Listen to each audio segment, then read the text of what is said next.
Praise the Lord. கர்த்தர் நல்லவர், கர்த்தர் நல்லவர், கர்த்தர் நல்லவர். நல்ல இந்த அருமையான சாயங்காலம் கடந்த இரவு நேரத்தில் அப்போஸ்தலனாகிய பேதுருவின் வாழ்க்கை வரலாற்றை நாம் தொடர்ந்து பார்த்து வருகிறோம். அந்த வரிசையிலே முதலாக பேதுருவின் பெயரின் தலையங்கத்தை பார்த்தோம்.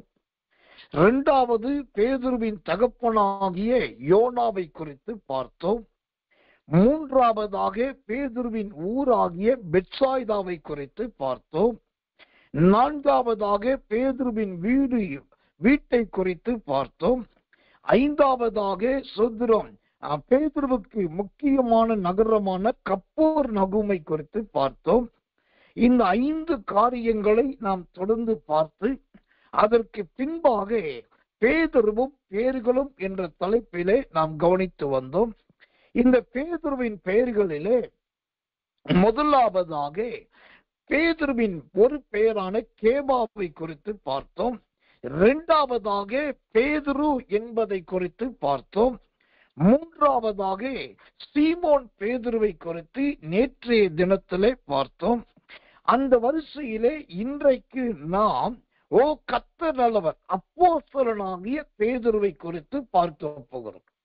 இந்த பேதுருவின் பெயர்களிலே இன்னும் ஒரு பெயர் மாத்திரம் மீதம் இருக்கிறது. அதுதான் சீமோன் என்கிற பெயர். நாளைக்கு வெள்ளிக்கிழமை கர்த்தருக்கு சித்தமானா இந்த பேதுருவின் சோத்திரம் சீமோன் என்கிற பெயரை வைத்து நான் அதில் பார்க்க போகிறோம். அதிலே மொத்தம் ஆண்டவருடைய கிருபையினால் 8 முதல் 9 சீமோன்களை நாளைக்கு பார்க்க போகிறோம். வேறு உடைய சோத்திரம் வேறு பெயர்களுக்கு ஒப்பான 8 முதல் 9 சீமோன்களை குறித்து நாளைக்கு பார்க்க போகிறோம். நாளையோடு கர்த்தருக்கு சித்தமானா இந்த பேதுருவும் பெயர்களும் என்ற பகுதி நிறைவடைகிறது. அதன் பின்பு கர்த்தருக்கு சித்தமானா திங்கட்கிழமை இந்த பேதுருவின் வாழ்க்கை வரலாறு துவங்கும். கர்த்தருக்கு மகிமையும் தயவும் உண்டாவதாக. இப்பொழுது இன்றைக்கு நாம் அப்போஸ்தலனாகிய பேதுரு என்றால் யார்? அப்போஸ்தலனாகிய பேதுரு என்கிற பெயர் அந்த பேதுருவுக்கு எப்படி வந்தது? இந்த அப்போஸ்தலனாகிய பேதுரு என்கிற பெயரில் இருக்கிறதான சில ஆழ அர்த்தங்களை ஆண்டவருடைய கிருபையினால் நாம் கற்றுக்கொள்ள போகிறோம். இதற்கு ஆதாரமாய் பரிசுத்த வேதாகமத்திலிருந்து ஒரு வசனத்தை வாசிக்கிறேன். 1 பேதுருவின் புஸ்தகம் 1ஆம் அதிகாரம் 1வது வசனம். 1 பேதுரு 1:1.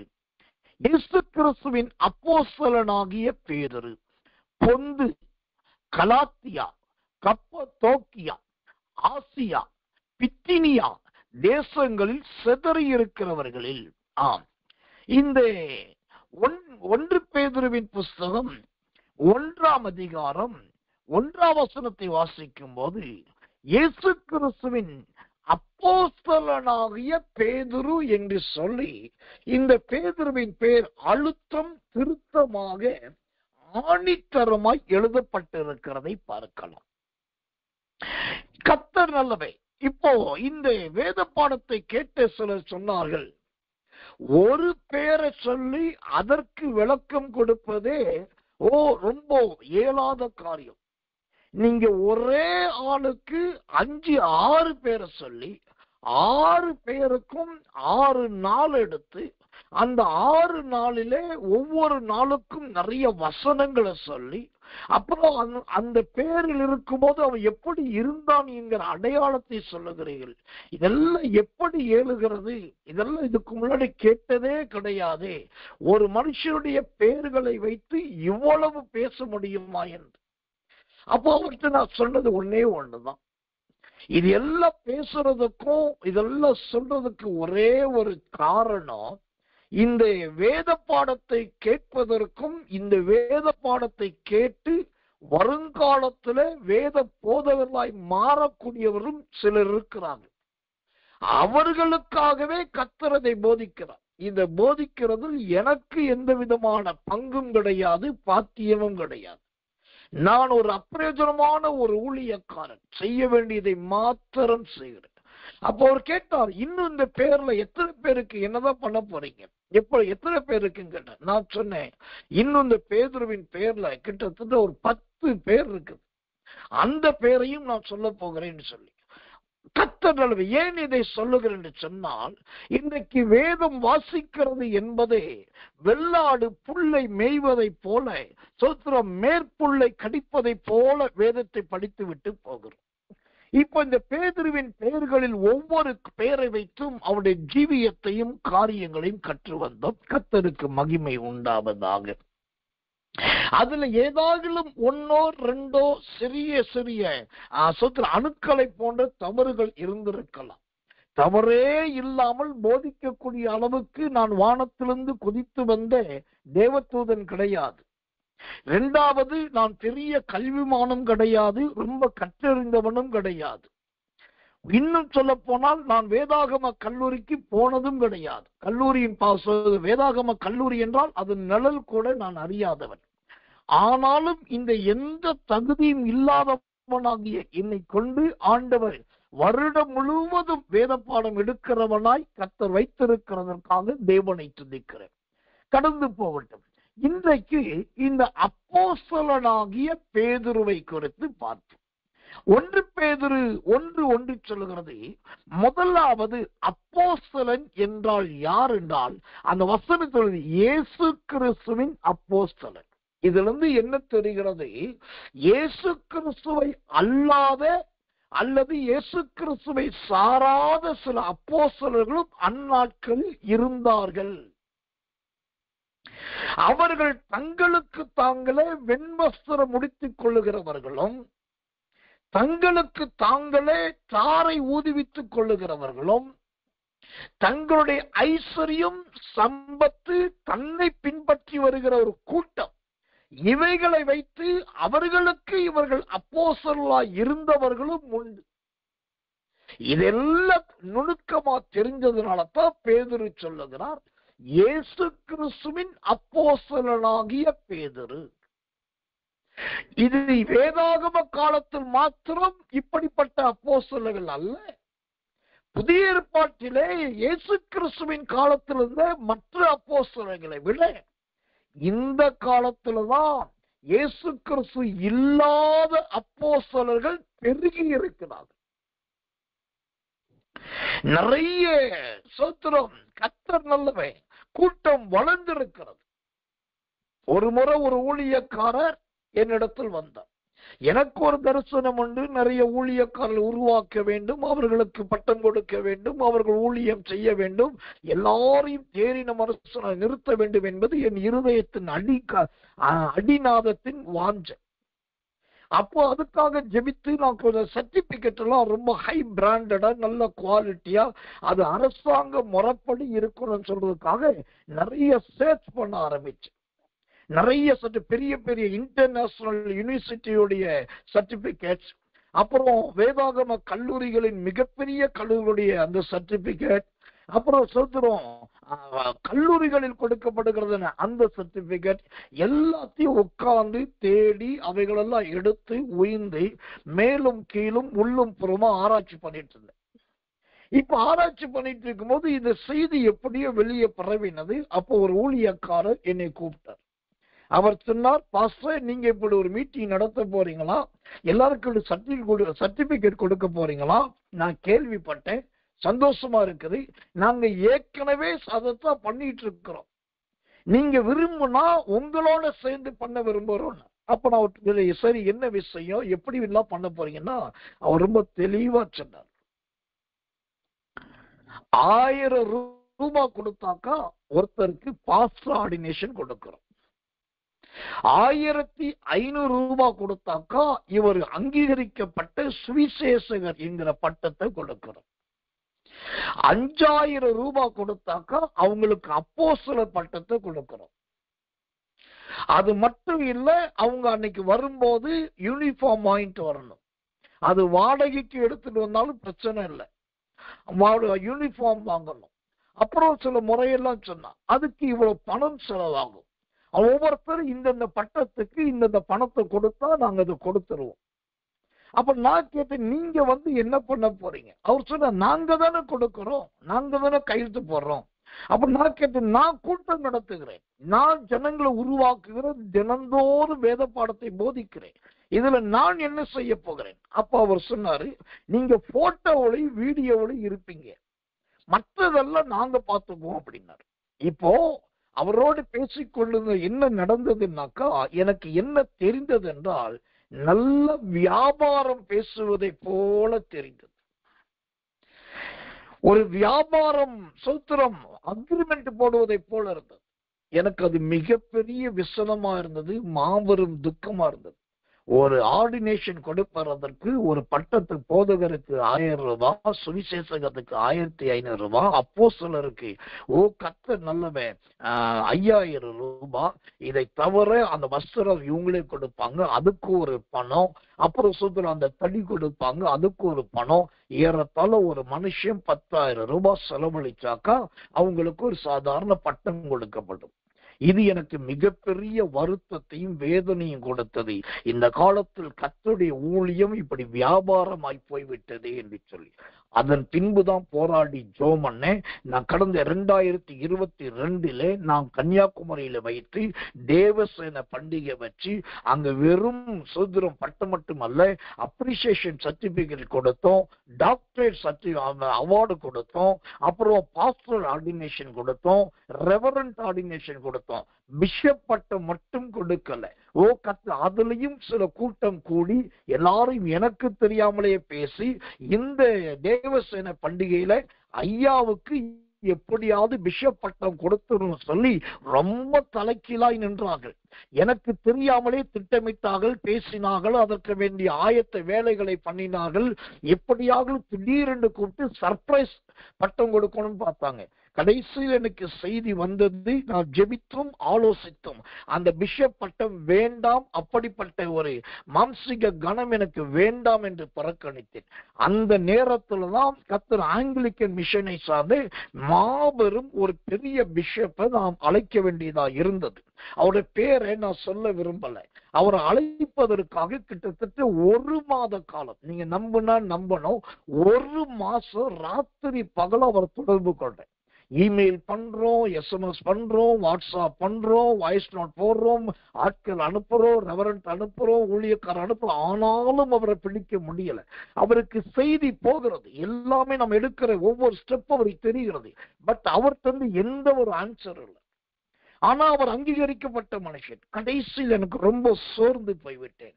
அப்ப நான் ஜெபித்தேன், ஆண்டவரே, ஒரு கூட்டத்தை நடத்தணும், அதற்கு எல்லா செலவுகளையும் கொடுத்து ஒரு ஊழியக்காரர் அழைக்கிறோம், ஆனா அவர் ஒரு பதில் கூட இல்லை, எந்த ரெஸ்பான்ஸ் இல்லைன்னு சொல்லி ரொம்ப போராடி துக்கப்பட்டு ஜெபித்த நான் கடைசியாய் நம்முடைய ஊழியத்தை சேர்ந்தே மிக பிரதானமான ஒரு ரெவரண்ட்டையும் கூட 2-3 ஊழியக்காரர்களை கூப்பிட்டு நானும் பணத்தை செலவழித்து நேரடியா அவர் இருக்கிற ஸ்பாட்டுக்கு போயிட்டோம். ஸ்பாட்ல போய் உட்கார்ந்து அவர் எப்படியாவது நம்முடைய தேவசேன பண்டிகைக்கு இன்வைட் பண்ணணும்னு சொல்லி நேர ஸ்பாட்டுக்கு போயிட்டோம். அவர் எங்களுக்கு கொடுத்த அப்பாயின்மெண்ட் டைம் 1. அவர் கொடுத்த டயத்துக்கு முன்பாகவே ஸ்பாட்டுக்கு போயிட்டோம். நாங்க போன இன்ஃபர்மேஷனும் கொடுத்து விட்டாச்சு, ஆனாலும் அவரு வரல. அப்புறம் மீட்டிங் நடக்குதுன்னாங்க, அப்புறம் செய்தி கொடுத்துட்டு இருக்காருன்னாங்க, ஜஸ்ட் 15 மினிட்ல வந்துருவாருன்னாங்க, அப்புறம் கொஞ்சம் லேட் ஆகும்னாங்க, நீங்க கொஞ்சம் காத்திருங்க. நாங்க காத்திருந்தோம்.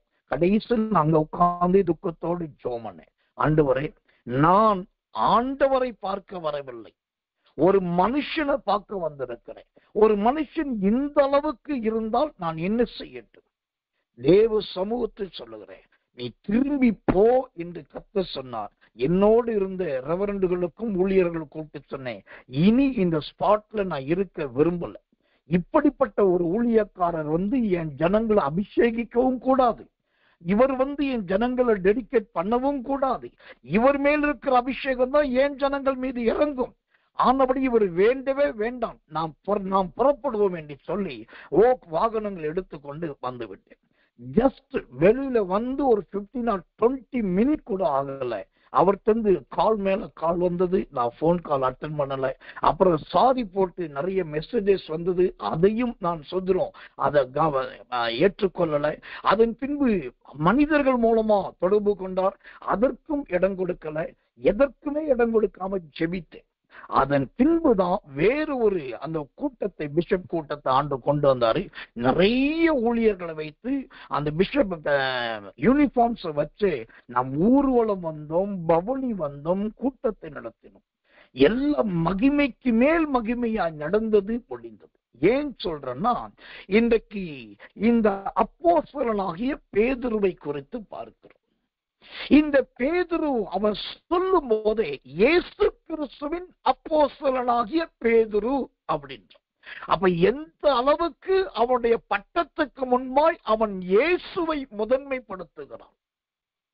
இன்றைக்கு இருக்கிற அப்போஸ்தலர்களுக்குள் இந்த இயேசுவை காண்பிக்கிற, இந்த இயேசுவை வெளிப்படுத்துகிற இந்த ஒரு தீர்மானம் நிறைய பேர்ட்ட இல்லை.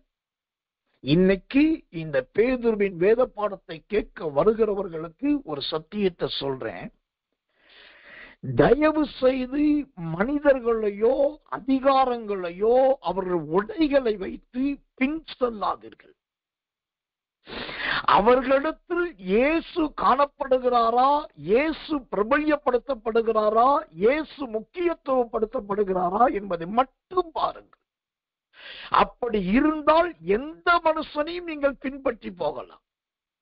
அங்கு இயேசுவையே முக்கியத்துவப்படுத்தவில்லை என்று சொன்னால், அவர்கள் வேதத்தில் பல அப்போஸ்தலர்கள் உண்டு. அதுல ஒரு அப்போஸ்தலனுக்கு பெயர் மகா அப்போஸ்தலன். சத்திரம். அந்த ஒருவேளை நீங்க பார்க்கிறது மகா அப்போஸ்தலர்களா இருந்தாலும் சரி, அவர்களுக்கும் நீங்கள் செவி கொடுக்க வேண்டாம். கர்த்தர் நல்லவர், அவர்களுக்கு பின்னாக நீங்கள் போகவும் வேண்டாம். தேவனுக்கு மகிமையும் கிருபையும் தயவும் உண்டாவதாக. எனக்கன்பான தெய்வ பிள்ளைகளே, அப்போ இந்த அப்போஸ்தலனாகிய பேதுரு, இந்த அப்போஸ்தலனுடைய பேதுருவை குறித்து சில காரியங்களை உங்களோடு சொல்லுகிறேன். முதலாவது, அப்போஸ்தலன் என்றால் என்ன அர்த்தம் என்று கேட்டால் ஐக்கியம் என்று அர்த்தம். அப்போஸ்தலன் என்றால் ஐக்கியம். நீங்க புதிய ஏற்பாட்டிலே மத்தேயு புத்தகத்திலிருந்து நல்லா படிச்சு பார்த்தீங்கன்னா, எங்கேயுமே அப்போஸ்தலர்கள் கூடுமான வரைக்கும் தனியா இருந்ததாக அல்லது தனித்து ஊழியம் செய்ததா பார்க்க முடியாது. கூட்டமா போவாங்க. சில அப்போஸ்தலர்களா போவாங்க, இல்லாட்டி சில சீசர்ல கூட்டு போவாங்க, இல்லாட்டி சில ஜனங்களோடு இருப்பாங்க. அப்போ இந்த அப்போஸ்தலர்கள் விரும்புகிற இரண்டாவது காரியம், முதலாவது இயேசுவை முக்கியப்படுத்துவார்கள், இரண்டாவது நல்ல ஐக்கியத்தை காண்பிக்கிறவர்கள் தான் இந்த அப்போஸ்தலர். சரி, இப்போ அப்போஸ்தலன் என்றால் ஐக்கியம். இப்போ 1 பேதுரு 1:1 சொல்லுதே, அப்போஸ்தலனாகிய பேதுரு அப்படின்னு சொல்லுதே. அப்போஸ்தலனாகிய பேதுரு என்றால் என்ன அர்த்தம்னா, அதே வசனம் சொல்லுகிறது, தேவனுடைய ஊழியக்காரன். கர்த்தர் நல்லவே. எனக்கன்பான தேவ பிள்ளைகளே, அந்த தேவனுடைய ஊழியக்காரன் தான் இந்த அப்போஸ்தலனா இருக்கிறான். அப்போஸ்தலனா இருக்கிறவன் தேவனுடைய ஊழியக்காரனா இருக்க வேண்டும். கர்த்தருடைய நாமத்துக்கு மகிமையும் கிருபையும் தயவும் வல்லமையும் உண்டாவதாக. கர்த்தர் நல்லவே. அப்போ அப்போஸ்தலனாகிய பேதுரு என்று சொன்னால் அவன் தேவனுடைய ஊழியக்காரன். மூன்றாவதாக கர்த்தர் நல்லவே, இந்த அப்போஸ்தலனாகிய பெயரை அப்போஸ்தலன் என்கிற பெயரை சூட்டினது யார் என்று கேட்டால், லூக்கா சுவிசேஷத்தின் புத்தகம் 6ஆம் அதிகாரம் 3ஆம் வசனத்தை வாசிக்கிறேன். லூக்கா 6:3 வாசிக்கிறேன். ஜெபத்தோடு கவனிங்க. இயேசு அவர்களுக்கு பிரதியுத்தரமாக, தாவீதும் அவனோடு இருக்கிறவர்களும் பந்திருக்கிற போது செய்ததை நீங்கள் வாசிக்கவில்லையா? கர்த்தர் மன்னிக்கணும், வசனம் மாறி இருக்கிறது. இப்போ இந்த அப்போஸ்தலர்கள் என்கிற பெயரை இவர்களுக்கு வைத்ததே யார் என்று சொன்னா, இயேசு கிறிஸ்து தான் அந்த பெயரை அவர்களுக்கு சூட்டுகிறார். அப்போ அவர்களுக்கு அப்போஸ்தலர் என்கிற பெயர் வைக்கிறதிலே ஆண்டவராகிய தேவன் நல்ல வாஞ்சையுள்ள தேவனாய் இருந்திருக்கிறார். லூக்கா சுவிசேஷம் 6ஆம் அதிகாரம் 13வது வசனம். திரும்ப சொல்ற, லூக்கா 6:13. பொழுது விடிந்த போது அவர் தம்முடைய சீசர்களை வரவழைத்து அவர்களில் 12 பேரை தெரிந்து கொண்டு அவர்களுக்கு அப்போஸ்தலர் என்று பெயரிட்டார். அல்லேலூயா. நான் சொல்றேன், இன்னைக்கு பாஸ்டர் என்கிற பட்டம், அவசரம் ஐயா என்கிற பட்டம், ரெவரண்ட் என்கிற பட்டம், டாக்டர் என்கிற பட்டம், பிஷப் என்கிற பட்டம், ரிட்டர்ட் என்கிற பட்டம், இதெல்லாம் கிடைக்குது.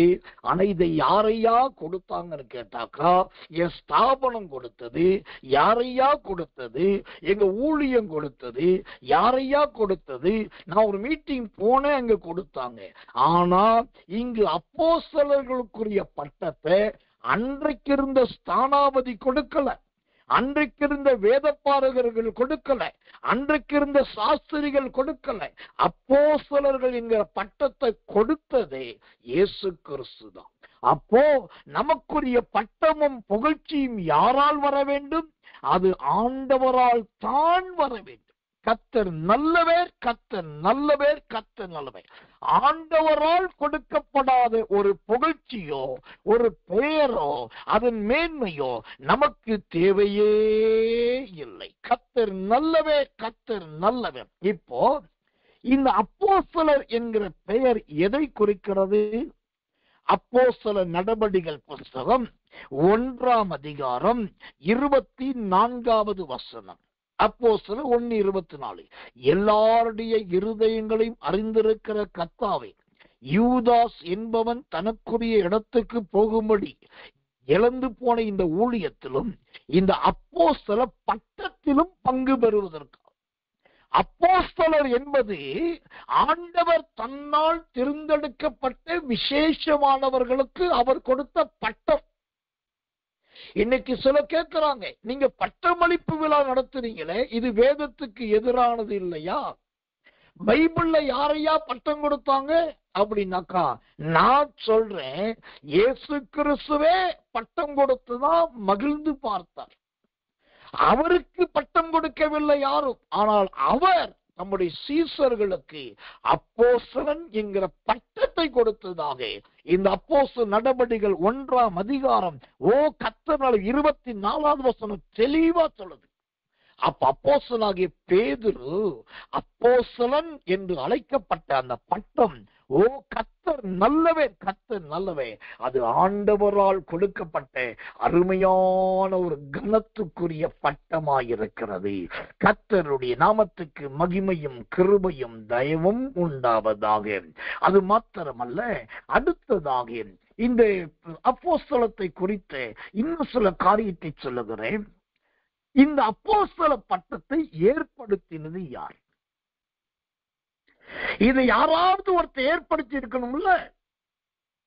ஒன்று கல்விமான்கள் ஏற்படுத்தி இருக்கணும், இல்லாட்டி ஞானவான்கள் ஏற்படுத்தி இருக்கணும், வேதாகம அறிஞர்கள் ஏற்படுத்தி இருக்கணும், அல்லது கல்தேயர் ஏற்படுத்தி இருக்கணும், அல்லது சொத்திரம் வேதப்பாரகர்கள் ஏற்படுத்தி இருக்கணும். ஆனா இந்த அப்போஸ்தல பட்டத்தை ஏற்படுத்தினது யாருனாக்கா, கலாத்தியர் புஸ்தகம் 1ஆம் அதிகாரம் 1ஆம் வசனம் சொல்லுகிறது, மனுஷராலும் அல்ல, மனுஷன் மூலமாயும் அல்ல, இயேசு கிறிஸ்துவினாலும் அவரை மரித்தோரிலிருந்து எழுப்பின பிதாவாகிய தேவனாலும் அப்போஸ்தலனாகிய பவுலாகிய நானும். இப்ப இந்த அப்போஸ்தல பட்டத்தை ஏற்படுத்தினது, இப்படி ஒரு பட்டம் என் தாசனுக்கு, இப்படிப்பட்ட ஒரு பட்டம் என் ஊழியக்காரனுக்கு கொடுக்கணும் ஏற்படுத்தினது முதலாவது இயேசு கிறிஸ்து, முதலாவது பிதாவாகிய தேவன், இரண்டாவது சோத்திரம் இயேசு கிறிஸ்து மரித்தோரிலிருந்து எழுப்பின அந்த பிதா. அப்ப இயேசுவும் பிதாவும் சேர்ந்து ஏற்படுத்தினது தான் அப்போஸ்தல பட்டமே ஒழிய, சிலர் நினைக்கிற மாதிரி இன்னைக்கு அப்போஸ்தலர்னா என்ன அர்த்தம் கூப்பிட்டு கேட்டா, நல்ல சில ஊழியக்காரர்கள் என்ன சொல்றாங்க தெரியுமா?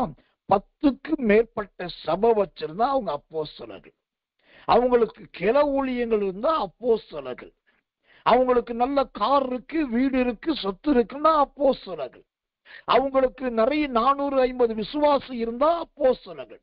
அவங்களுடைய கணக்கெடுப்பு என்னன்னா, அப்போஸ்தலர் என்றால் யாருனாக்கா நல்ல ஜனம் இருக்கணும், நல்ல சொத்து மதிப்பு இருக்கணும், நல்ல கிளை சபைகள் இருக்கணும், ஒரு 10-12 உடன் ஊழியக்காரர் இருக்கணும்.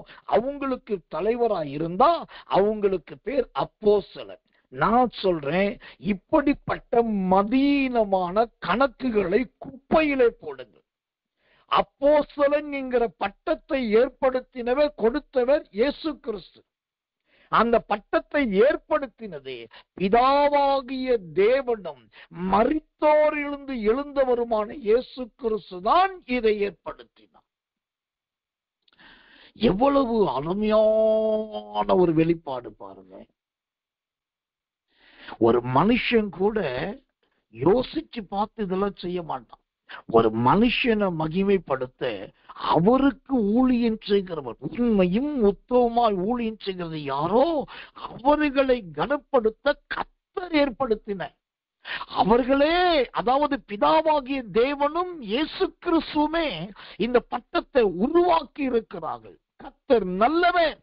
எனக்கு ரொம்ப ஒரு வருத்தம் என்னன்னா, பிதாவாகிய தேவனால் பிதாவாகிய தேவனாலும் குமாரனாகிய இயேசுவும் சேர்ந்து உருவாக்கி அது இயேசு கொண்டு வந்து அவங்க தலையில கை வச்சு நீ ஒரு அப்போஸ்தலன் சொல்லி அவங்களை ஆசீர்வதிச்சு, இன்னைக்கு இருக்கிறவங்க அதே போல அப்போஸ்தல பெயரை வச்சுக்கிட்டு அவங்க செய்கிறதான மகா பெரிய வியாபார தந்திரங்கள், அவங்க செய்கிறதான மகா பெரிய அருவருப்பான காரியங்கள், அவர்கள் கர்த்தருடைய ஊழியத்துக்கு எதிராய் செயல்படுவது, அதுல ரொம்ப முக்கியமா அப்போஸ்தலன் என்று வைத்துக் கொண்டு சரியாய் ஊழியமே செய்யாதவர்கள், இவர்களெல்லாம் பார்க்கும்போது அடி வயிறு எரிகிறது.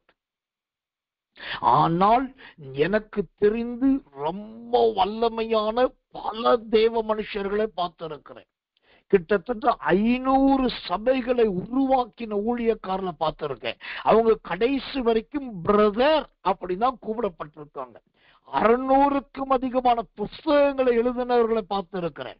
5-6 புஸ்தகம் எழுதுறதே முதுகு வலிக்குது. 600 புஸ்தகம் எழுதினவர் கூட பிரதர் அப்படின்னு தான் அழைக்கப்படுகிறார். இந்தியாவுக்கும் உலகத்துக்கே தீர்க்கதரிசனம் சொன்ன மாபெரும் தீர்க்கதரிசிகள்.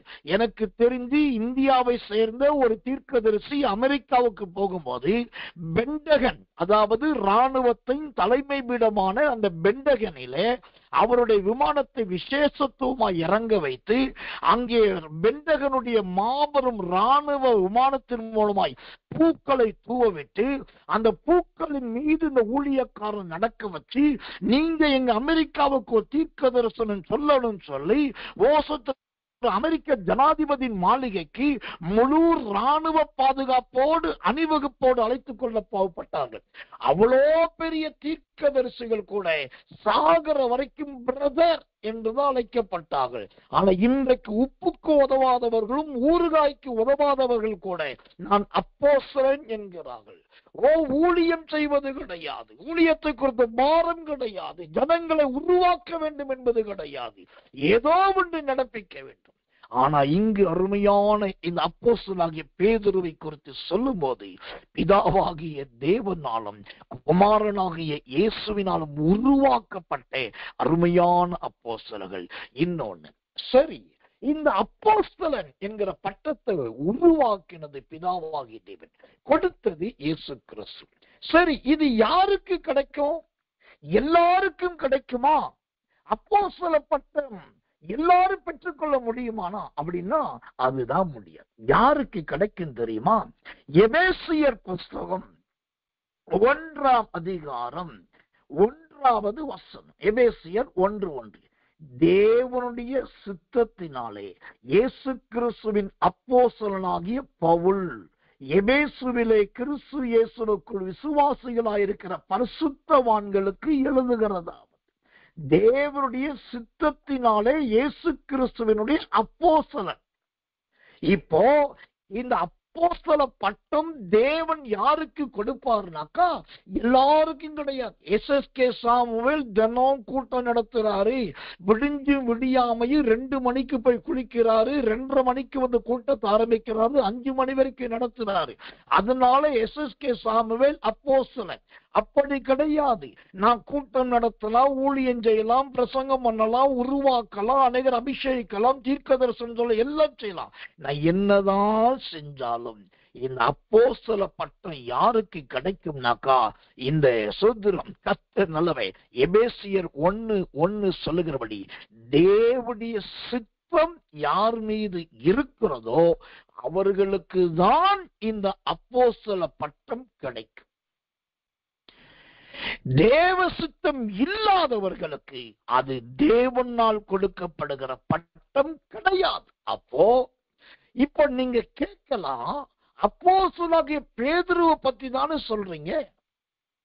இந்த பேதுருவுக்கு இவன் அப்போஸ்தலன் ஆவதற்கு தேவ சித்தம் இருந்ததா அப்படின்னு கேட்டா நான் அடித்து சொல்லுவேன், ஆணித்தரமாய் சொல்லுவேன், வசனத்தின் ஆதாரத்தோடு சொல்லுவேன்.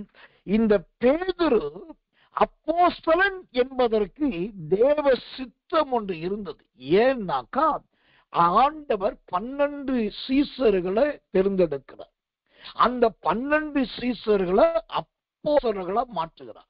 மாற்றும் போது அந்த 12 பேர்ல மொத யார் பேர் சொல்லப்பட்டதுன்னா முந்தினவன் பேதுரு என்னப்பட்ட சீமோன். மத்தேயு சுவிசேஷம் 10ஆம் அதிகாரம் 2ஆம் வசனம். முந்தினவனாகிய பேதுரு 12 அப்போஸ்தலர்களை அப்போஸ்தல பட்டத்தை பெற்றவனே இந்த பேதுரு தான். அதுவும் இயேசு கிறிஸ்துவினால் பெற்றவன். ராத்திரியெல்லாம் ஜெபம் பண்ணிட்டு வந்து அதை கொடுக்கிறார்னாக்கா தேவ சித்தம் இல்லாமல், பிதாவின் சித்தம் இல்லாமல் இந்த பேதுருவுக்கு அப்போஸ்தல பட்டம் வரவே இல்லை. கர்த்தர் சரி. இப்ப அப்போஸ்தலத்தை குறித்தும் பட்டத்தை குறித்தும் வந்ததை குறித்தும் உருவாக்கினது யார் என்பதையும் அதை கொடுத்தது யார் என்பதையும் யாருக்கு கிடைக்கும் என்பதை எல்லாவற்றையும் பார்த்தோம். அடுத்ததாக இப்ப அப்போஸ்தலர்களை குறித்த சில காரியங்களை சொல்றேன். தேவனால் அபிஷேகிக்கப்பட்ட, தேவனால் அப்போஸ்தலர்களால் மாற்றப்பட்டவருடைய அடையாளங்கள் என்னன்னா 1 கொரிந்தியர் புஸ்தகம் 15ஆம் அதிகாரம் 9வது வசனம். 1 கொரிந்தியர் 15:9. நான் அப்போஸ்தலர் எல்லாரிலும் சிறியவனாய் இருக்கிறேன், தேவனுடைய சபையை துன்பப்படுத்தினாலே ஓ சோதரன் நான் அப்போஸ்தலன் என்று பெயர் பெறுவதற்கும் பாத்திரன் அல்ல. இங்க நல்லா கவனிக்கணும். தேவனால் அபிஷேகிக்கப்பட்ட அப்போஸ்தலர்களை எப்படி கண்டுபிடிக்கலாம்னா இங்க இருக்கிற அப்போஸ்தலர்களையே பிரதான அப்போஸ்தலன் தான் பவுல். அவன் சொல்றான், ஓ கர்த்தர் நல்லவை, நான் அப்போஸ்தலர் எல்லாரிலும் சிறியவனாயிருக்கிறேன். இதுல தெரிந்து கொள்ளுங்கள் விசுவாசிகளே, தேவனால் அபிஷேகிக்கப்பட்ட, தேவனால் அங்கீகரிக்கப்பட்ட அப்போஸ்தலர்கள் என்று சொன்னால் அவர்கள் என்றைக்குமே தங்களை மறைக்கிறவர்களாயிருப்பார்கள், என்றைக்குமே தங்களை தாழ்த்துகிறவர்களாயிருப்பார்கள். இப்போ இந்த பவுல் அப்போஸ்தல பட்டத்தை பெற்றாச்சு, அப்போஸ்தலனா மாறியாச்சு, அப்போஸ்தல ஊழியத்தை துவங்கியாச்சு. ஆனாலும் அவர் சொல்லுகிறார், ஓ அப்போஸ்தலர் எல்லாரும் நான் சிறியவன். அது மாத்திரமல்ல, அவர் அப்பட்டமான இன்னொன்னு சொல்றாரு, நான் அப்போஸ்தலன் என்று பெயர் பெறுவதற்கு எனக்கு தகுதியே கிடையாது. இதுதாங்க மெய்யான அப்போஸ்தலனுடைய முதல் தாழ்மை. இன்னைக்கு அப்போஸ்தலரை கூப்பிட்டாக்கா நோட்டீஸ்ல அப்போஸ்தலன் என்கிற ஒரு பட்டம் பெருசா போடணும். வால் போஸ்ட்ல இவர் ஒரு அப்போஸ்தலர் என்று இவர் போட்டோ போட்டு, அந்த போட்டோவில் காலுக்கு பக்கத்துல ஒரு பாதம் இருக்கும். போட்டோல அந்த பாதத்தை ஒட்டி என்ன வரும்னாக்கா அப்போஸ்தலர். அப்ப என்ன அர்த்தம்? உனக்கு பிதாவாகிய தேவனாலும் இயேசுவால் கொடுக்கப்பட்ட அப்போஸ்தலத்தை நீ காலின் கோல் போட்டு மிதிக்கிறாய். ஆனா இங்கு பவுல் சொல்லுகிறார், நான் அப்போஸ்தலர் எல்லாரிலும் சிறியவன். அவர் சொல்ற இந்த அர்த்தம் ரெண்டு அர்த்தத்தை உடையது. ஒன்று எழுத்தின்படியான அர்த்தம். எழுத்தின்படி அர்த்தம் என்னன்னா, இந்த பவுல் அப்போஸ்தலன் ஆவதற்கு முன்பாக இயேசுவினால் 12 பேர் அப்போஸ்தலன் ஆக்கப்பட்டு விட்டார்கள். அப்புறம் அப்போஸ்தலர் எல்லாரும் சேர்ந்து மத்தியாவை அப்போஸ்தலர் ஆக்குகிறார். மொத்தம் 13 பேர் அப்போஸ்தலர் ஆயிட்டாங்க. அதுக்கப்புறம் 14வதாகத்தான் இந்த பவுல் அப்போஸ்தலன் ஆகிறார். அதனாலதான் அவர் சொல்றான், எல்லா அப்போஸ்தலரிலும் நான் சிறியவன். இது எழுத்தின்படியான உண்மை, அதுதான். ஆனா எல்லா அப்போஸ்தலரிலும் சிறியவன் என்று பவுல் சொல்லுவதற்கு காரணம் என்னன்னா, இந்த பேதுரு, யாக்கோபு, யோவான், தெசோதிரோன், சீமோன், அந்திரேயா இவங்கெல்லாம் இயேசு கிட்ட கற்றவங்க. இவங்கெல்லாம் சொத்து நல்ல உபதேசிக்கப்பட்டவங்க. எனக்கு உபதேசிக்கவும் தெரியாது, நான் அப்படி போய் பைபிளை கட்டுறதும் கிடையாது, ஆனாலும் ஊழியம் செய்யறேன். அதனால நான் என்ன சொல்றேன், இவர்கள் எல்லாரும் சிறிய ஊழியக்காரன். எவ்வளவு அழகான ஒரு தாழ்மை பாருங்க. தேவனால் அபிஷேகிக்கப்பட்டதும் தேவனால் நடத்தப்படுகிறதுமான அப்போஸ்தலர்கள் தங்களை மறைத்துக் கொள்ளுவார்கள், தங்களை தாழ்த்தி கொள்ளுவார்கள். அதனால தான் நான் அடிக்கடி சொல்றது உண்டு, இந்த சிறியவனாகிய என்னை கொண்டு, சாதாரணமானவனாகிய என்னை கொண்டு. ஏன்னா எனக்கு ரொம்ப நல்லா தெரியும், எதுவுமே என்னுடைய திறமையினாலும் என்னுடைய படிப்பினாலும் என்னுடைய அனுபவத்தினாலும் இங்கு எதுவுமே நடக்கிறது கிடையாது. எனக்கு 1008 அனுபவம் இருக்கும், எனக்கு 18,000 பேர் தெரிஞ்சவங்க இருப்பாங்க. இன்னைக்கு என் மொபைல்ல கான்டாக்ட் நம்பர் மட்டுமே கிட்டத்தட்ட 63,000 கான்டாக்ட் நம்பர் இருக்கு, ஒன்லி மொபைல்ல. இதை தவிர இன்னும் சிஸ்டத்துல இருக்குது, பல இடத்துல இருக்குது. இப்போ மொபைல்ல இருக்கிற கான்டாக்ட் நம்பரே 63,000 சொன்னாக்கா, அப்ப இவ்வளோ பேரை சார்ந்து நான் ஊழியம் செய்ய என்பது அல்ல. 63,000 பேர் இருந்தும் அதுல வெறும் 60 பேர் கூட இந்த ஊழியத்துல பெரிய உதவியா கிடையவே கிடையாது. ஆனா எப்படி ஊழியம் ஓடுது, எப்படி இதை செய்யறோம், இவ்வளத்தை நிர்வகிக்கிறோம், இவ்வளத்தை கவனிக்கிறோம்னா எல்லாவற்றுக்கும் ஒன்றே ஒன்றுதான், அந்த ஆண்டவரை சார்ந்திருப்பது. யாரை நம்பி யாரையும் சார்ந்து அல்ல, கர்த்தரையே நம்பி கர்த்தரை சார்ந்திருப்பது. எனக்கு நல்ல ஞாபகம் இருக்குது, ஒரு முறை சொல்கிறோம், ஒரு சில தெய்வ பிள்ளைகள் அவங்களுக்கு ஒரு காரியம் ஆகணும், ஜெபிச்சு காரியம் ஆயிடுச்சு. அப்ப பணம் கை மாறுது. அந்த பணம் கை மாறும் போது நான் வச்சுதான், என்னை வச்சுதான் பண்ணணும்ன்றாங்க. சோதரம் அந்த இடத்துல பல லட்சக்கணக்கான பணம் கட்டுக்கட்டா எடுக்கப்படுகிறது. எனக்கு முன்னாடிதான், கடைசி நான் தான் எடுத்து கொடுக்கணும்ன்றாங்க. ஆனா கடைசி வரைக்கும் நான் தாமதித்து அந்த கடைசி வரைக்கும் அவசரப்பட்டு அந்த பணத்தை தொடவே இல்லை. நிறைய கேள்விகள் கேட்டேன், நிறைய விசாரித்தேன், இதெல்லாம் சரிதானா என்று பார்க்க சொன்னேன், கணக்கு பார்க்க சொன்னேன், எல்லாம் முடிந்ததான். அதுல சிலர் பணம் கொடுக்கறதுக்கு ஏஞ்சி நிக்கிறாங்க, சீக்கிரம் வாங்கிக்கோங்க சீக்கிரம். கடைசி வரைக்கும் தொடரல. ரொம்ப நேரம் கடந்து எல்லாம் முடிந்த பின்புதான் ஜெபித்து ஒன்றை எடுத்து அவர்கள் கையில கொடுத்து, இதோடு என் வேலை முடிந்தது, இதற்கும் எனக்கும் இனி சம்மதம் இல்லைன்னு அந்த இடத்தை விட்டு நகர்ந்தேன். அப்புறம்தான் அவங்க கேட்கிறாங்க, இவ்வளோ பணத்தை எடுத்து அவர் கையில கொடுத்தோம், ஏன் கடைசி வரைக்கும் பணத்தை வாங்கி தயங்கினார்? எனக்கு நல்லா தெரியும், பணம் எனக்கு கீழே இருக்க வேண்டுமே ஒழிய நான் பணத்துக்கு கீழே போய்விடக்கூடாது. இது இன்றைக்கல்ல, அன்று முதல் தேவன் கற்றுக் கொடுத்தது. அதனால தான் கர்த்தரையே சார்ந்திருக்கிறதுனால இந்த ஊழியத்தை இன்றைக்கும் நடத்த முடிகிறது. அப்ப இதுல இருந்து தெரிந்து கொள்ள வேண்டியது என்ன? கர்த்தர் நல்லவன். இந்த அப்போஸ்தலர்கள் தங்களை மறைத்து தங்களை தாழ்த்தி கிறிஸ்துவை காண்பிக்கிறவர்களா இருக்கிறார்கள். அடுத்ததாக இந்த அப்போஸ்தலனை குறித்து இன்னொரு அடையாளத்தை காண்பிக்கிறேன். கர்த்தர் நல்லவர், கர்த்தர் நல்லவர், கர்த்தர் நல்லவர். அந்த 1 கொரிந்தியர் 15ஆம் அதிகாரம் 9வது வசனத்தை திரும்ப வாசிக்கிறேன். நான் அப்போஸ்தலர் எல்லாரிலும் சிறியவனா இருக்கிறேன், தேவனுடைய சபையை துன்பப்படுத்தினதுனாலே நான் அப்போஸ்தலன் என்று பேர் பெறுவதற்கு பாத்திரன் அல்ல. ஒரு அப்போஸ்தலனுடைய மனசாட்சி இங்கு வெளியே தெரியுது பாருங்க. இந்த அப்போஸ்தலனுடைய மனசாட்சி என்ன சொல்லுது?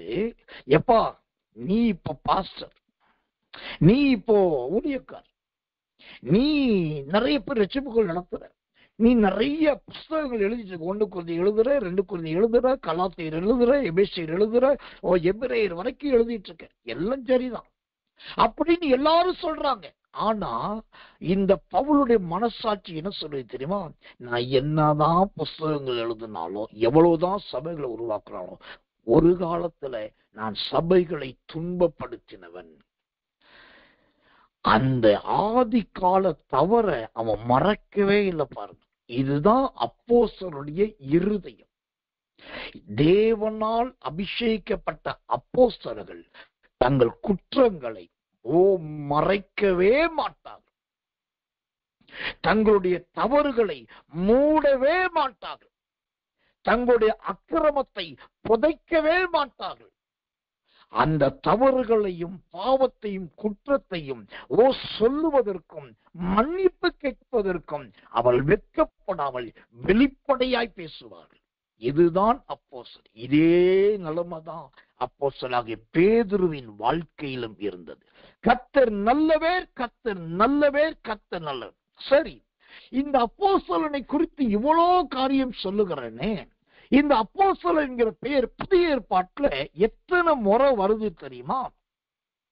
மத்தேயு சுவிசேஷம் 10ஆம் அதிகாரம் 2வது வசனம் முதல், வெளிப்படுத்தின விசேஷம் 21ஆம் அதிகாரம் 4வது வசனம் வரை, மத்தேயு 10:2 முதல் வெளிப்படுத்தல் 21:4 வரைக்கும் ஏறத்தாழ 82 முறைக்கு அதிகமாக அப்போஸ்தலன் என்கிற பெயர் புதிய ஏற்பாட்டிலே வருகிறது. இதுல எனக்கு என்ன சந்தோஷம்னா, மத்தேயுல ஆரம்பிக்கிற அப்போஸ்தலன் என்கிற பெயர் வெளிப்படுத்தல் வரைக்கும் தொடருதுன்னா, இந்த முழு புதிய ஏற்பாட்டுக்கும் அப்போஸ்தலர்களை ஆண்டவர் அடையாள சின்னமாய் வைத்து விட்டார். ஏதோ ஒரு புஸ்தகத்துல ஒரு அதிகாரத்துல இல்ல, மத்தேயுல ஆரம்பிச்சு வெளிப்படுத்தல் வரைக்கும் ஏறத்தாழ 82 முறை இந்த அப்போஸ்தலருடைய பெயர் பயன்படுத்தப்பட்டிருக்கு. அதுக்கு அதிகமான கர்த்தர் நல்லவர், கர்த்தர் நல்லவர், கர்த்தர் நல்லவர். இந்த அப்போஸ்தலர்களை குறித்து இவ்வளவு காரியத்தை சொன்னேன். நான் உட்கார்ந்து வேதத்தை அப்போஸ்தலர் குறித்து வாசிக்கும் போது எனக்கு ரொம்ப ஆச்சரியமான ஒரு காரியம் என்ன தெரியுமா? சொல்கிறோம், இவங்களுக்கு வரம் இருந்தது, வல்லமை இருந்தது, அபிஷேகம் இருந்தது, கிருபை இருந்தது, தாளந்து இருந்தது, ஊழியம் இருந்தது, வசனம் இருந்தது, வெளிப்பாடு இருந்தது. இதெல்லாம் இருந்தாலும் இவை எல்லாவற்றையும் கடந்து என் கண்கள் விரிவடையத்தக்கதாய் அப்போஸ்தலர்கள் குறித்து நான் ஆச்சரியப்பட்டது என்னன்னா, வெளிப்படுத்தின விசேஷம் 21ஆம் அதிகாரம் 14வது வசனம் வாசிக்கிறேன் பாருங்கள். நகரத்தின் மதிலுக்கு 12 அஸ்திபார கற்கள் இருந்தன. அவைகள் மேல் ஆட்டுக்குட்டியானவருடைய 12 அப்போஸ்தலரின் 12 நாமங்களும் பதிந்திருந்தன. அல்லேலூயா. இன்னைக்கு ஊழியக்காரங்க என்ன விரும்புறாங்க? நான் கண்ணை மூடுனா தரிசனம் கிடைக்கணும், வாயை திறந்தா தீர்க்க தரிசனம் சொல்லணும், எழுந்து நின்னா பிசாசு ஓடணும், என்னைய கண்டா ஜனங்க பயப்படணும், நான் பெரிய ஊழியக்காரனும். நான் சொல்றேன், இதெல்லாம் வேண்டாங்க. இது எல்லாமே அழிஞ்சு போகக்கூடியது. ஆனா அப்போஸ்தலர்களுக்கு இருக்கிறதுலயே ஒரு பெரிய கனத்தை கொடுத்தா பாருங்க. என்ன கனம்னா, பரலோகத்தில் இருக்கிற அந்த மதில் சுவரின் கற்களில் ஒவ்வொரு கல்லிலையும் 12 அப்போஸ்தலருடைய பெயர்களும் எழுதப்பட்டிருக்கு. திரும்ப வாசிக்கிறேன். நகரத்தின் மதிலுக்கு 12 அஸ்திபார கற்கள் இருந்தன. அவைகள் மேல் ஆட்டுக்குட்டியானவருடைய 12 அப்போஸ்தலரின் 12 பெயர்களும், 12 கல்லுலையும் 12 பேருடைய பெயர் எழுதி வச்சிருக்கார். நான் விரும்புறது என்னன்னா, இதை விட வேறு பெரிய புகழ்ச்சி ஒன்றுமே வேண்டும். பூமியில எனக்கு 4 கார் இருந்தா என்ன, இல்லாட்டி என்ன? இந்த பூமியில எனக்கு பெரிய பங்களா கிடைச்சா என்ன, கிடைக்காட்டி என்ன? இங்கே எனக்கு இத்தனை ஊழியக்காரர் உடன் ஊழியக்காரர் இருக்காங்க சொன்னா என்ன சொல்லாட்டி என்ன, எனக்கு தேவை ஒன்னே ஒண்ணுதான். அந்த பரலோகத்தின் கற்களில் என்னுடைய பெயர் எழுதப்படுகிறதா? இந்த தரிசனம் தான் தேவனால் பயன்படுத்தப்படுகிற அப்போஸ்தலர்களுக்கு இருக்க வேண்டிய தரிசனம். இன்னைக்கு இப்படிப்பட்ட பரம நோக்கம், இப்படிப்பட்ட பரம தரிசனம் நிறைய பேருடைய வாழ்க்கையில இல்லை. கர்த்தர் நல்லவர், கர்த்தர் நல்லவர், கர்த்தர் நல்லவர். இந்த அப்போஸ்தலனாகிய பேதுரு 2 நிருபங்களை எழுதினார். அந்த 2 நிருபத்துக்கு பெயர் 1 பேதுரு மற்றும் 2 பேதுரு என்கிற 2 நிருபங்கள். இந்த 2 நிருபத்தையும் பாபிலோனில் பட்டணத்துல இருக்கும் போது அவருடைய கடைசி காலகட்டத்தில், அதாவது பாபிலோனில் இருந்து கொண்டு அவருடைய மரண அந்திம காலத்துக்கு முன்பாகத்தான் 1 பேதுரு 2 பேதுரு நிருபத்தை இந்த பேதுரு எழுதுகிறார். அது மாத்திரமல்ல, இந்த நிருபத்தை கிபி 62 முதல் 64 ஆண்டுக்குள்ளாய் 1ஆம் நிருபத்தை எழுதியிருக்கிறார். 2ஆம் நிருபத்தையோ கிபி சொத்திரம் கத்தரளவை 64 முதல் 67 ஆண்டுக்குள்ளாய் 2ஆம் நிருபத்தை எழுதியிருக்கிறார். இந்த 2 நிருபத்தையும் அவர் கிரேக்க மொழியில தான் எழுதினதாக வேத பண்டிதர்கள் சொல்லுகிறார்கள். இந்த 1 பேதுரு 2 பேதுரு நிருபங்கள் கிரேக்க மொழியில் எழுதப்பட்டது. கர்த்தருக்கு மகிமையும் கிருபையும் தயவும் உண்டாவதாக. அது மாத்திரமல்ல, இன்னும் இந்த அப்போஸ்தலர்களை குறித்து நான் சொல்லணும்னா சொல்லிக்கொண்டே போகலாம். ஏராளமான செய்தி. அதுல ரொம்ப முக்கியமா அப்போஸ்தலனாகிய பேதுருவை குறித்து நிறைய சாட்சி சொல்லலாம். நேரம் இல்லாதபடினால் இந்த அப்போஸ்தலனாகிய பேதுருவை குறித்த சம்பவங்களை சுருக்குகிறேன். முதலாவது, இந்த அப்போஸ்தலனாகிய பேதுரு மீன் பிடிக்கிறவராய் இருக்கிறார். 2வது கேபாவாய் இருக்கிறார். 3வது சீமோனாய் மாறுகிறார். 4வது அப்போஸ்தலனாய் மாறுகிறார். இப்படி அவருடைய ஊழியத்தின் சரித்திரமும் ஜீவியமும் மாறி மாறி மாறி மாறி மாறி கர்த்தர் நல்லவை கடைசியாக ஒரு தலைமை அப்போஸ்தலனாய் மாற்றப்படுகிறார். அதனாலதான் அவருடைய நிருபத்துல விலையேற பெற்ற என்ற வார்த்தையை 1க்கு 6 முறை எழுதுகிறதை பார்க்கலாம். விலையேற பெற்ற இந்த வார்த்தையை 1க்கு 6 முறை கர்த்தர் நல்லவை அவர் எழுதுகிறதை கவனிக்கலாம். 1 பேதுருவின் புஸ்தகம் 7ஆம் அதிகாரம் 1 பேதுரு 1ஆம் அதிகாரத்துல 7ஆம் வசனமும் 19ஆம் வசனமும், 2ஆம் அதிகாரத்துல 4ஆம் வசனம் 6ஆம் வசனம் 7ஆம் வசனம், 3ஆம் அதிகாரம் 4ஆம் வசனம், இப்படியாய் விலையேற பெற்றதை குறித்து சொல்லுவதிலே இந்த பேதுரு அருமையாய் மாறிவிட்டார். முத மீன் பிடிக்கிறதுல வெளியேற பெற்றவராய் இருந்த பேதுரு இப்போ தேவனுடைய சந்நிதியில் பிரவேசிப்பதற்கு வெளியேற பெற்றவர்களாய் மாறுவது எப்படி என்கிற அருமையான மனுஷனாய் மாறிவிட்டார். அவர்தான் இந்த சோதரம் தன்னுடைய நிருபத்துல ஜீவக்கல்லை குறித்து எழுதியிருக்கிறார். சாதாரண கல்லை குறித்து மற்றவர்கள் எழுதினார்கள், ஆனால் இவரோ ஜீவக்கல்லை குறித்து எழுதினார். இந்த அப்போஸ்தலனாகிய பேதுருவுடைய நிருபங்களை நம்ம கவனிக்கும் போது தான் எழுதின நிருபத்துல முதல் நிருபத்தை முடிக்கும் போது சமாதானம் என்கிற வார்த்தையோடு 1ஆம் நிருபத்தை முடிக்கிறார். திரும்ப சொல்றேன், முதலாம் நிருபத்தை முடிக்கும் போது சமாதானம் என்ற வார்த்தையோடு முடிக்கிறார். ஆனா 2வது அடுத்த ஒரு நிருபத்தை முடிக்கும் போதோ கிருபை என்ற வார்த்தையோடு முடிக்கிறார். முதல் நிருபம் சமாதானத்தோடும் 2ஆம் நிருபம் கிருபையோடு முடிகிறது. இது எதை காண்பிக்குதுன்னா 2 நிருபத்தின் துவக்கத்திலும் சிலர் கிருபை என்ற வார்த்தை வர்றதை நீங்க பார்க்கலாம். 1ஆம் நிருபத்திலும் 2ஆம் நிருபத்திலும் கிருபை என்ற வார்த்தை மறக்காம எழுதி இருக்கிறார். அப்போ இந்த அப்போஸ்தலனாகிய பேதுருவின் ஊழியம் எதை சார்ந்த ஊழியம் என்று கேட்டால் கிருபையை சார்ந்த ஊழியம்.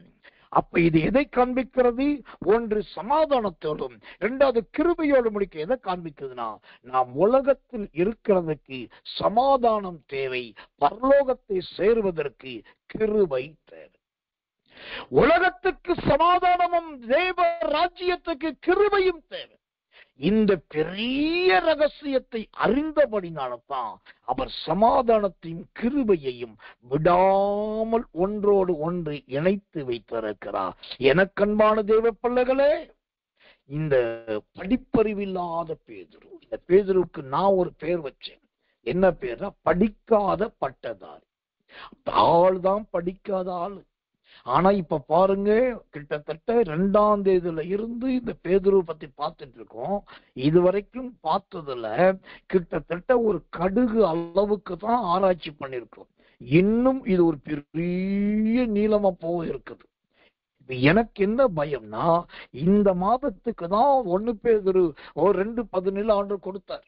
அப்ப இந்த மாசத்தோடு பேதுருடைய வேத பாடத்தை முடிக்கிறதா, அடுத்த மாசம் தொடருவதா? ஏன்னா பேதுருவை குறித்து அவ்வளவு பெருசு. ஒரு சாதாரண மனுஷனுடைய சாட்சி அவ்வளோ பெரிதாய் மாறுகிறது. அவன் கடைசியா அப்போஸ்தலனாகிய பேதுருவாய் மாறிவிட்டான் ஐயா. அவன் வேசுத்திரம் ஜீவக்கல்லை குறித்து பேசுகிறவனாய் மாறிவிட்டான். விலையுயர பெற்றதை சொல்லுகிறவனாய் மாறிவிட்டான். நம்முடைய வாழ்க்கை இந்த ஜீவக்கல்லாய் மாறட்டும், விலையேற பெற்றவர்களாய் இருப்போம்.